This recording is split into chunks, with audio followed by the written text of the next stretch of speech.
사도행전 20장 33절입니다.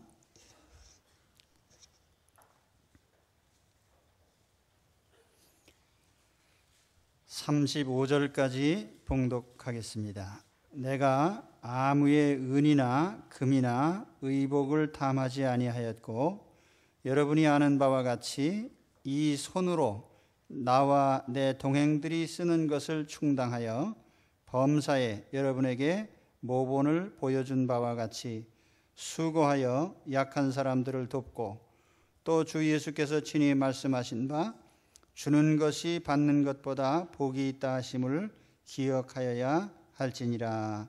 아멘. 에베소 지도자들을, 교회 지도자들을 초청한 설교의 마지막 부분입니다.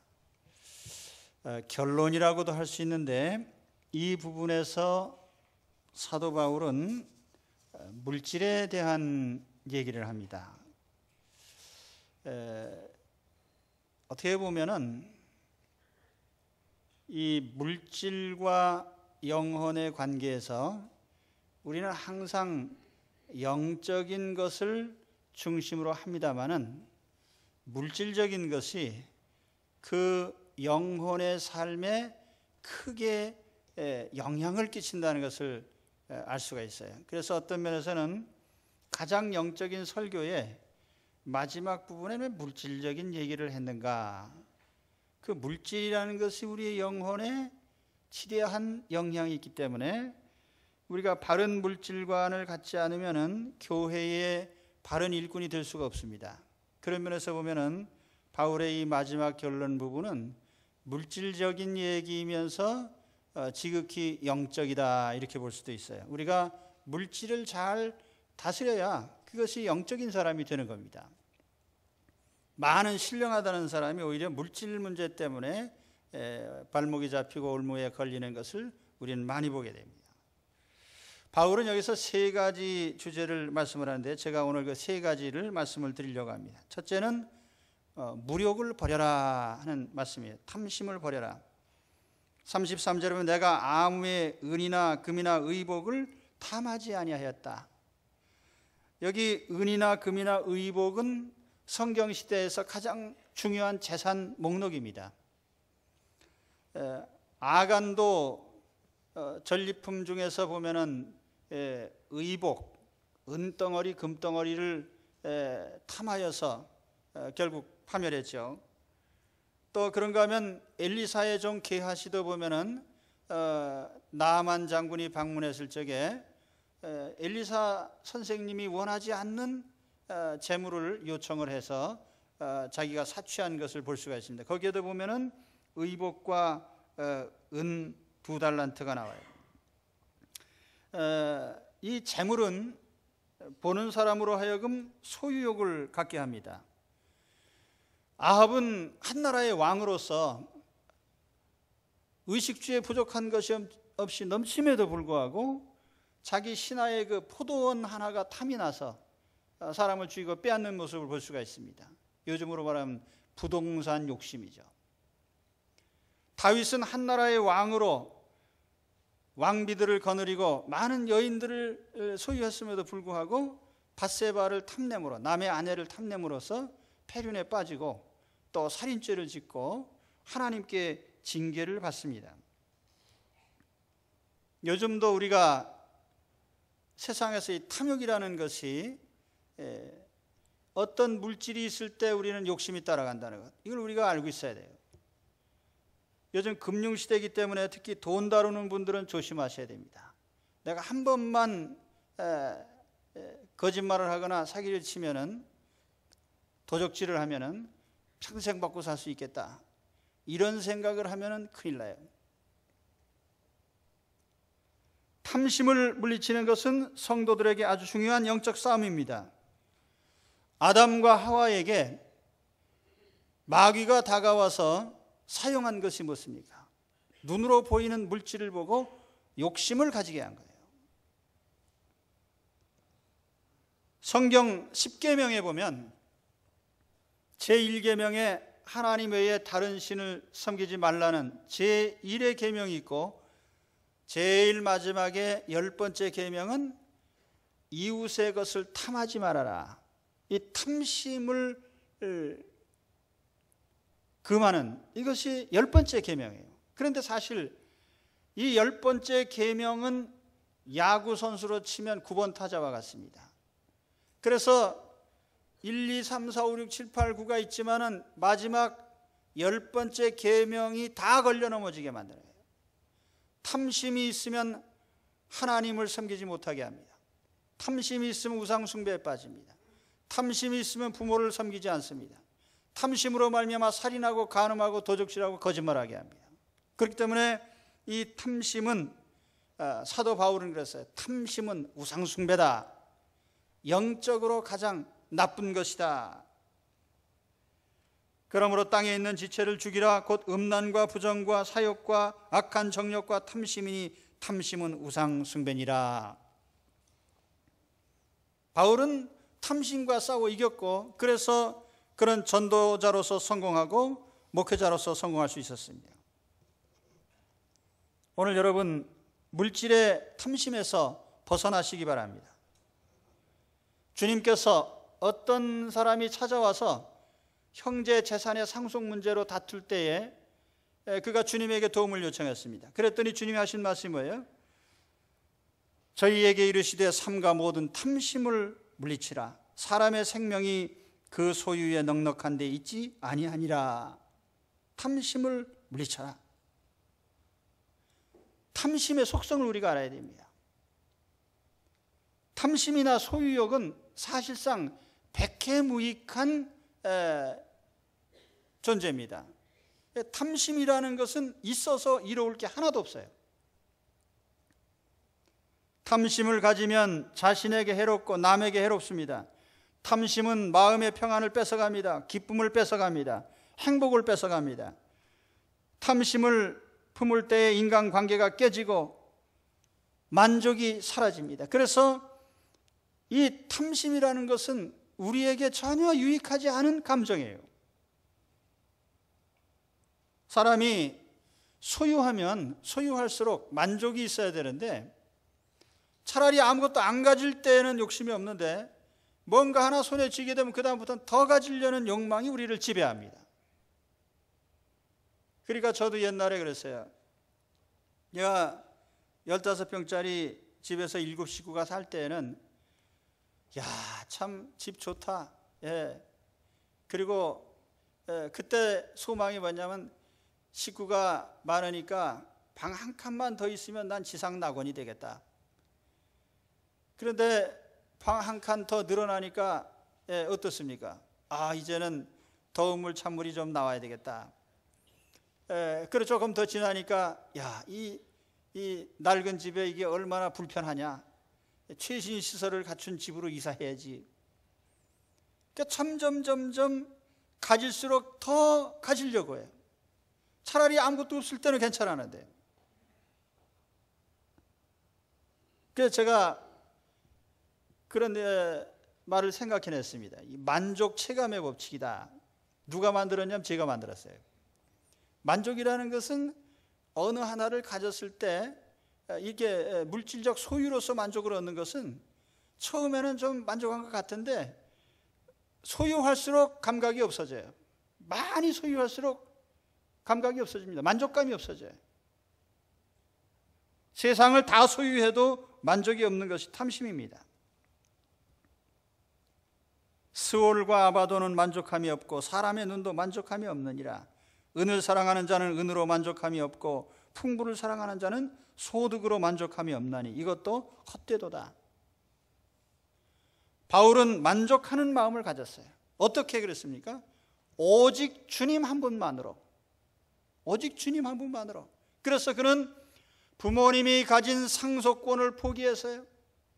그가 가진 학문적 성취를 포기했습니다. 유대 사회에서 주신 신분적 특권을 포기했어요. 다 포기해도 예수님 한 분 때문에 만족할 수 있었습니다. 오늘 우리는 그런 사람들입니다. 예수님으로 말미암아 만족하는 여러분 되시기 바랍니다. 그러나 자족하는 마음이 있으면 경건이 큰 이익이 되느니라. 우리가 세상에 아무것도 가지고 온 것이 없음에 또한 아무것도 가지고 가지 못하리니 우리가 먹을 것과 입을 것이 있은즉 족한 줄로 알 것이니라. 디모데전서 6장 6절로 8절의 말씀 보면은 그렇게 말씀해요. 바울은 내가 한 끼 먹고 또 누워 잘 수 있으니 얼마나 감사한 일인가. 그래서 그는 자기 삶에 대해서 이런 물질적으로 초연한 그런 삶의 자세를 가질 수 있었습니다. 저는 나이가 한 살 한 살 더 먹을 때 그런 걸 느껴요. 우리 연세 드신 어르신들은 더 할 겁니다. 곁에서 나와 함께 하던 사람들이 다 하나 둘 곁에서 떠나가요. 마음이 허전해지고 나도 이제 갈 때가 됐구나. 그런데 우리가 그걸 생각해 보면은 뭘 가진다는 것이 사실 무의미해지는 겁니다. 이거 뭐 얼마 있으면 놓고 갈 텐데. 그러니까 옛날엔 그런 생각을 잘 안 했어요. 뭐 앨범 정리를 하고 뭐 사진 정리를 하고 뭐 그러면서 뭐 누가 볼 사람 없어도요. 다 또 깨끗이 정리해 가지고 근데 나중에 죽고 나면은요 자식들이 그거 별 의미가 없으니까 갖다가 팔아먹습니다. 팔아먹든지 불태우든지 뭐 정리하느라고. 그래서 요즘에 제가 아무것도 정리 안 해요.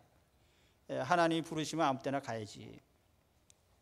근데 여러분 가지고 있는 것에 대해서 지나치게 마음 두지 마십시오. 그래서 사도 바울이 주의 일에 전념할 수 있었던 한 가지가 뭐냐면 그 무력에서부터 벗어난 겁니다. 탐심을 갖지 않았다는 것. 오늘 그런 우리 주님의 마음, 사도 바울의 마음을 갖게 되시기를 축원합니다. 속으로 걱정하지 마세요. 이게 빈털털이 되는 거 아닌가. 자, 다음 말씀이죠. 바울의 둘째 그 물질관 중에 하나는 양식을 위한 노동이에요. 노동에 대해서 얘기를 합니다. 34절 35절에 보니까 여러분이 아는 바와 같이 이 손으로 나와 내 동행들이 쓰는 것을 충당하여 범사에 여러분에게 모본을 보여준 바와 같이 수고하여 약한 사람들을 도왔습니다. 바울의 직업은 여러분 아신 바와 같이 천막 만드는 일이에요. 텐트 메이커입니다. 그는 에베소 교회 지도자들 앞에서 두 손을 들어 보이면서 얘기를 했습니다. 여러분, 내 이 두 손이 노동을 해서 지금까지 살았습니다. 이 두 손으로 나는 수고했습니다. 이 손이라는 건 노동의 상징이에요. 그래서 바울은 그들 앞에서 생활비를 벌면서 내가 전도를 했다. 그의 노동에 대해서 이렇게 밝히고 있습니다. 여러분 고린도전서 9장을 한번 찾아보시기 바랍니다. 고린도전서 9장에 보면 바울이 자기 자신이 교회의 지도자로서 당연히 교회에서 생활비를 받고 또 어떤 대가를 받는 것이 정당하다는 얘기를 길게 설명을 합니다.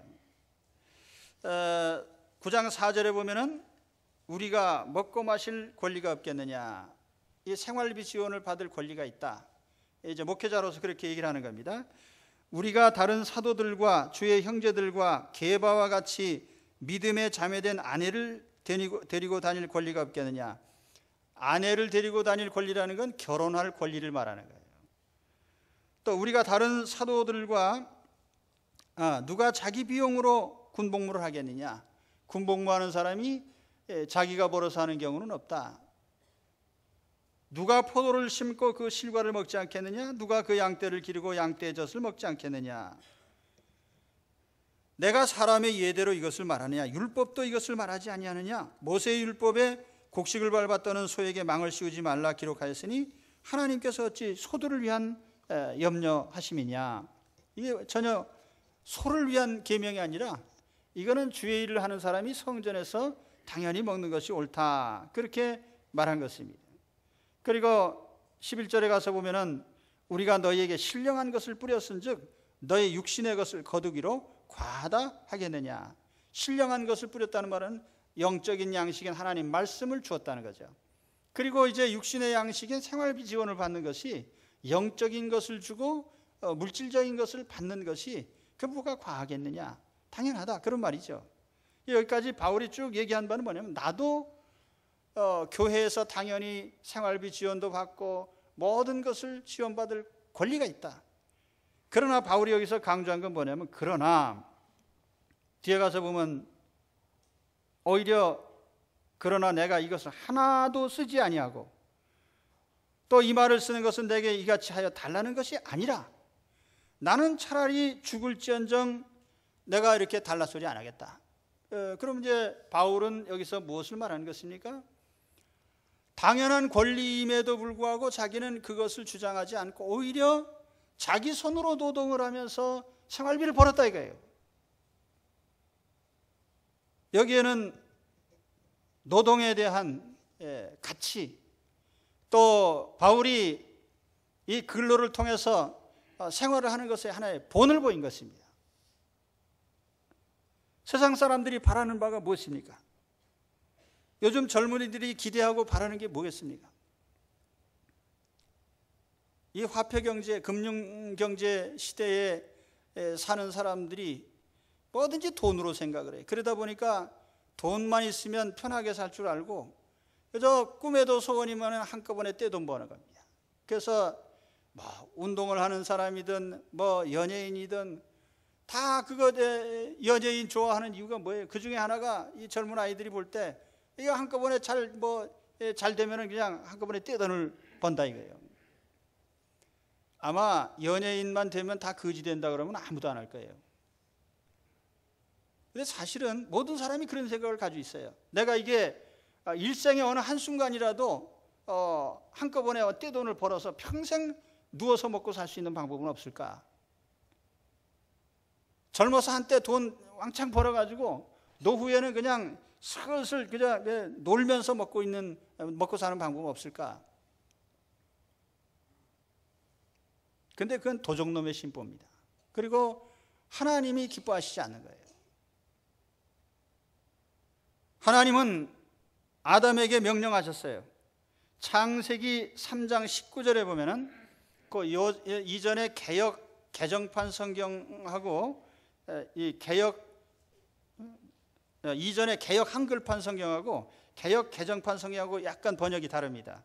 근데 개역 개정판에 보면은 3장 19절에 이렇게 해석을 했어요. 내가 흙으로 돌아갈 때까지 얼굴에 땀을 흘려야 먹을 것을 먹으리니, 흙으로 돌아갈 때까지 얼굴에 땀 흘려라, 이렇게 돼 있어요. 그 말씀이. 우리가 노동을 해야 되는데 성실하게 죽는 날까지 일을 해라, 그런 뜻입니다. 할렐루야. 아멘 하기 싫으셔도 그게 성경적인 원리라는 거죠. 노동에 대한.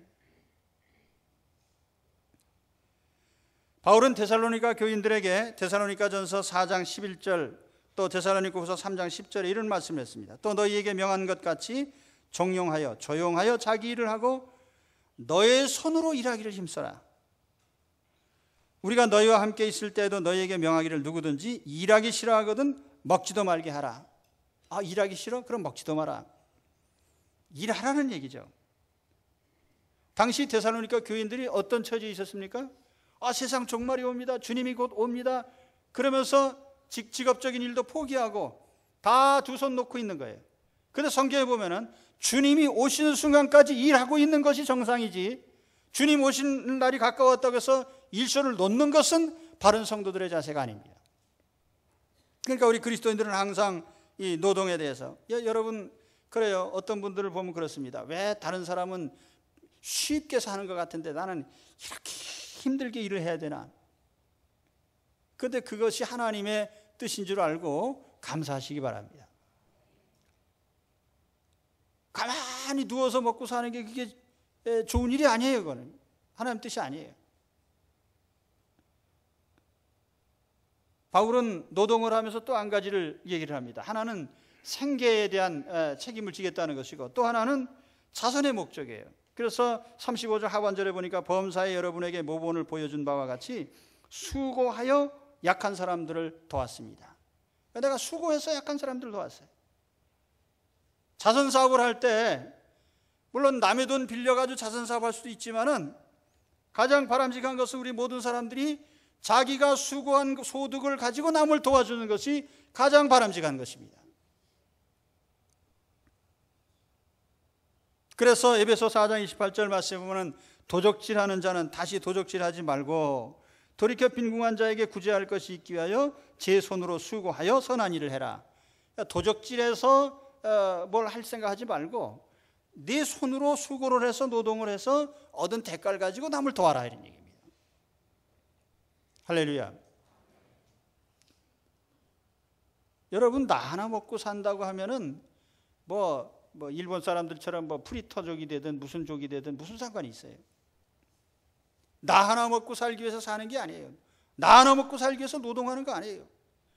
내가 수고하고 소득을 얻어서 다른 사람을 도와주겠다. 이것이 더 고상한 노동이죠. 그러니까 바울은 그런 취지로서, 물론 내가 쓰고 내 동료들을 쓸 것 때문에 벌기도 했지만은 남을 돕기 위해서도 내가 노동했다. 직장생활 힘드시고, 우리 직장생활 하시는 분들이 늘 그러죠. 저도 직장생활 오래는 안 했습니다만은 직장생활 하는 사람들이 가장 즐겨 쓰는 말 중에 하나는 때려친다는 거거든요. 이거 때려쳐야지. 힘들어 못 해먹겠네. 그러나 때려치지 마시기 바랍니다. 수고하고 애쓰는 그것이 그 자체로서 가치가 있는 거예요. 저거 아무개 연예인은 노래 한 번만 부르면 뭐 몇 억이 떨어지는데 난 이게 뭐냐. 1년 내내 해도 그냥 몇 천만 원도 못 먹어. 그러나 여러분, 그거는 돈으로 평가할 수 있는 가치가 아니에요. 하나님께서 거기에 가치를 부여하신 줄 믿습니다. 내 노동과 수고에 대해서, 땀에 대해서요. 그 다음에 세 번째, 바울이 가진 물질과는 세 번째는 주는 것이 복이다. 받는 것보단 주는 것이 복이다. 그 말씀이에요. 35절에 보니까 또 주 예수께서 친히 말씀하신 바 주는 것이 받는 것보다 복이 있다 하심을 기억해야 할 것이다. 주는 게 복이다. 받는 게 복이 아니라. 왜 주는 게 복입니까? 첫째는 주는 사람의 마음이 행복해요. 우리 주님께서 말씀하시기를 내가 주와 또는 선생이 되어 너희 발을 씻겼으니 너희도 서로 발을 씻기는 것이 옳으니라. 주님이 다른 사람 발을 씻겨주신 것처럼 우리도 서로에게 이렇게 섬기고 주는 그런 삶을 통해서 오히려 우리는 하나님의 의를 이루어가고 우리 영적인 만족과 기쁨을 얻을 수가 있는 거예요.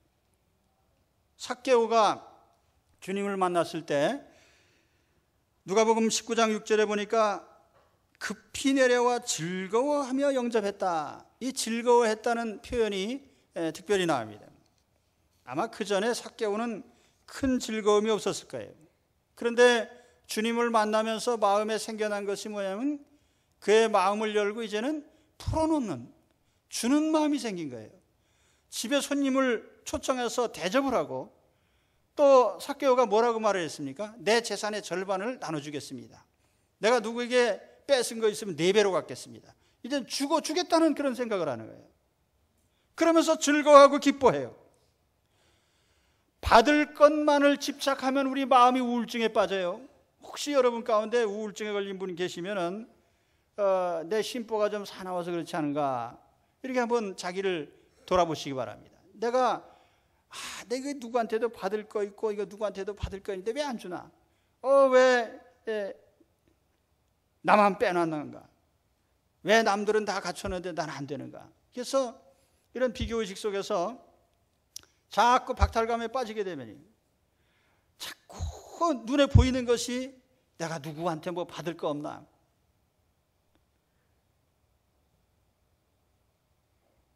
근데 여러분 보세요. 우리 경제 원리도 그래요. 지구상에서 가장 우중충한 나라가 어디입니까? 북한 아니에요, 북한. 아프리카에 못 사는 나라들은 그래도 행복지수가 있어요. 왜 저 사람들은요, 우중충해. 그래서 그런지 그 지도자가 밤낮 어두운 안경을 갖다가 시커먼 걸 쓰고서, 근데 그 이념이라는 게 뭡니까? 뺏어서 나누자 이거예요. 내 손으로 내가 수고해서 얻은 걸 가지고 주는 것이 옳은 것이죠. 뺏어서 나누는 것은 건전한 생각은 아니에요.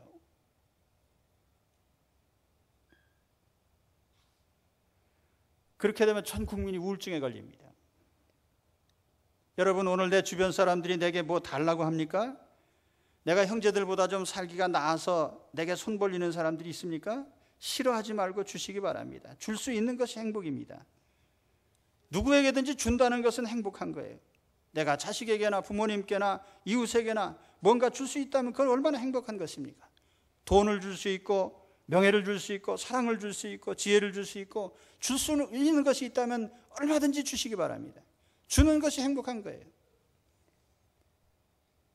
저는 우리 손녀가 이제 손녀 얘기하면은 5만 원씩 내고 해야 되는데 제가 5만 원 내겠습니다. 그런데 길 가다가 뭐 예쁜 신발이나 뭐 옷이 있으면은 사고 싶어요. 그 주머니 돈이 막 나가는 거예요. 왜냐하면 줄 수 있다는 그 행복감 참 감사합니다. 우리 성도들도 서로에게 내가 뭔가 줄 수가 있어요. 그 심리학자들이 뭐라고 얘기하냐면은 인간이 누리는 최상의 행복감이라는 것은 자선에서 온다 그렇게 얘기를 합니다. 내가 뭔가 착한 일을 해서 남을 도와요. 그때 얻는 희열과 기쁨은 내가 얻는 만족과 기쁨 중에 최상위급의 기쁨과 행복이라는 거죠. 근데 그거는 심리학자가 말한 게 아니라 사실은 하나님의 영적 원리가 그렇습니다. 그러니까 여러분, 혹시 형제들 가운데서 왜 다른 형제들은 다 이게 잘 안 주고 내놓지도 않은데 우리만 갖다 이렇게 자꾸 주냐? 줄 수 있는 것이 행복이에요. 그러니까 자꾸 주시기 바랍니다. 그 다음에 우리가 주는 게 왜 행복이냐 하면은 하나님께서 엄청나게 되갚아 주셔요. 하나님의 축복으로 하나님이 갚아주시기 때문에 복인 줄 믿습니다. 전도서 말씀해 보니까 전도서 11장 1절에 너는 내 식물을 물 위에 던져라. 여러 날 후에 도로 찾을 것이라. 한강딸이 위에서 양식을 갖다 한강물에다 쏟아 부으면 물에 떠내려가고 흔적도 없이 사라져요. 마치 다 낭비한 것처럼 보입니다. 그런데 여러 날 후에 찾게 되리라. 이게 무슨 비유예요? 네가 선한 일을 할 때에 혹은 인생의 어떤 노력의 투자를 할 때 그것이 값없이 사라지는 것 같아도 되찾을 날이 있을 것이다. 누가 찾게 해줘요? 하나님이 찾게 해주십니다. 누가복음 6장 38절에 보니까 주라 그리하면 너희에게 줄 것이니 곧 후히 되어 누르고 흔들어 넘치도록 하여 너희에게 안겨주리라. 옛날에 쌀 장사 해보신 분들 계세요? 쌀 장사 요령이 뭡니까? 말에다가 쌀을, 요즘에는 그냥 봉지에다 담아 무게로 따지지만 옛날에는요 이 말에다가 이렇게 곡식을 담아서 팔았어요. 그럼 곡식 담을 때 이게 조금 들어가도록 하려면 살살 담아야 돼요. 근데 담아가지고 한번 탁 치면은 쑥 들어갑니다. 그러니까 이 치거나 흔들면 안 되고 살살 담아서 이렇게 해야 돼요. 팔 때는. 살 때는 어떻게 합니까? 툭툭 치고 누르고 해서 사야 되겠죠. 근데 오늘 하나님이 뭐라고 말씀하셨어요? 후히 되어 누르고 흔들어서 넘치도록 너에게 안겨주겠다. 할렐루야. 누구에게요? 주는 사람에게. 주는 사람에게. 지구상에 보면 주는 나라는 다 선진국이에요. 받는 나라는 다 후진국이고. 근데 선진국이기 때문에 주는 겁니까? 아니면 주었기 때문에 선진국이 되는 겁니까? 아마 우리가 신앙적 입장에서 보면 이 후자일 거예요. 하나님은 주는 자에게 채워주십니다. 얼마 전까지만 해도 우리가 해외 선교사를 보내고 그럴 때 비난하는 사람들이 있었어요. 우리도 먹고 살 게 없는데 어디 다른 나라에다가 원조를 하고 선교사를 보내서 이렇게 합니까? 근데 저는 그런 생각 안 해요. 하나님이 어느 민족에게 축복을 주실 때 그 민족이 하나님 손에서 쓸만하면 얼마든지 채워주시는 거예요. 우리 민족이 하나님께 복음을 받아서 우리가 구원을 받고 많은 사람이 그리스도 안에 들어와서 하나님 백성이 됐습니다. 그래서 이제는 우리가 하나님의 그 마음을 품고 이제 줄 수 있는 사람들이 돼서 많은 민족에게 주게 될 때 하나님이 우리 민족에게 왜 안 주시겠어요? 넘치도록 주시죠. 저는 그것이 우리 현실로 나타난다고 생각을 합니다. 하나님께서 지켜주시면 태풍도 안 와요.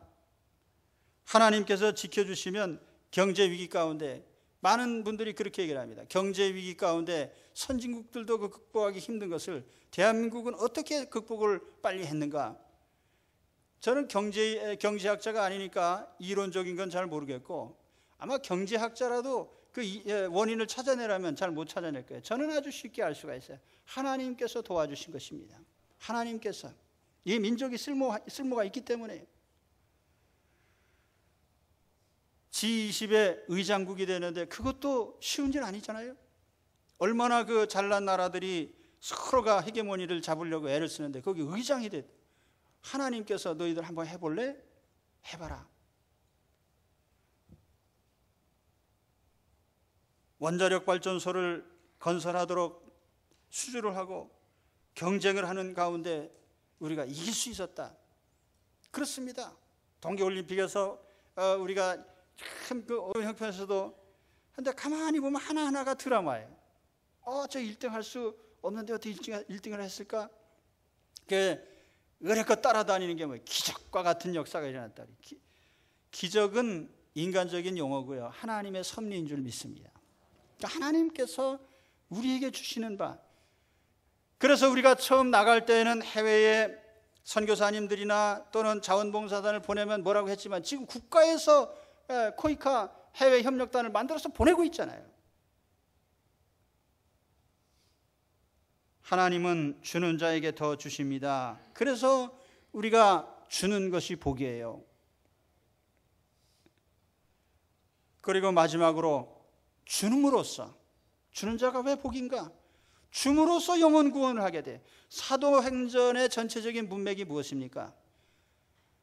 너희가 성령을 받으면 온 예루살렘과 유대와 사마리아와 땅끝까지 이르러 내 증인이 되리라. 그래서 복음 전파가 목적입니다. 그런데 바울의 이 교훈 가운데 보면은 이렇게 주는 삶으로 말미암아 우리가 영혼을 얻게 되는 거죠. 바울의 이와 같은 처신으로 말미암아서 많은 영혼을 얻게 된 줄 믿습니다. 성도들은 남에게 줘야 복음을 전파할 수 있습니다. 때로는 의복도 주고 학자금도 주고 양식도 주고 뭐든지 줘야 됩니다. 줄 때에 예수님 사랑을 느낍니다. 줄 때에 인간관계도 바로 세워집니다. 우리가 줄 때에 예수님을 구주로 영접하게 됩니다. 주면서 복음을 전파해야 마음이 열리고 복음을 받아들이게 되는 거죠. 그러니까 우리가 주는 거예요. 우리에게 복음 전해줄 때 선교사님들이 와서 학교를 짓고 병원을 세우고 우리에게 여러 가지를 줬어요. 왜 줬어요? 그래야 마음이 열리고 복음이 전파되니까요. 오늘 말씀을 다시 한번 정리해 보려고 합니다. 바울은 설교 마지막에 뜻밖에도 물질적인 얘기로 마감을 합니다. 왜냐하면 물질관이 바로 돼야 그 사람의 사역이 영적으로 온전해질 수 있기 때문에 그렇습니다. 세 가지 지침을 말씀드렸어요. 첫째는 물질적으로 탐심을 버려야 된다. 소유욕에서 벗어나는 것이 우리의 삶을 자유케 하는 일이고 그것이 우리 영혼의 축복을 받는 일입니다. 우리는 주님 한 분만으로 만족할 줄 알아야 돼요. 그리고 둘째로 노동을 하는 것입니다. 우리가 힘들게 애쓰고 수고하고 땀 흘리는 것이 가치 있는 일입니다. 우리는 노동을 해서 내 자신의 양식을 얻어야 되고 또 우리가 근로를 해서 남을 도와야 됩니다. 이 바울의 노동관입니다. 그 다음에 세 번째는 주는 것이 복이다. 하나님께서 주는 자에게 복을 주시고 주는 자의 마음이 행복하고 또 주게 될 때에 복음이 전파되는 궁극적인 결과에 도달하게 되는 것입니다. 그래서 오늘 이 바울의 물질관을 가지고 사셔서 사도 바울과 같이 참으로 행복한 축복된 삶을 사시기를 축원합니다. 기도하겠습니다.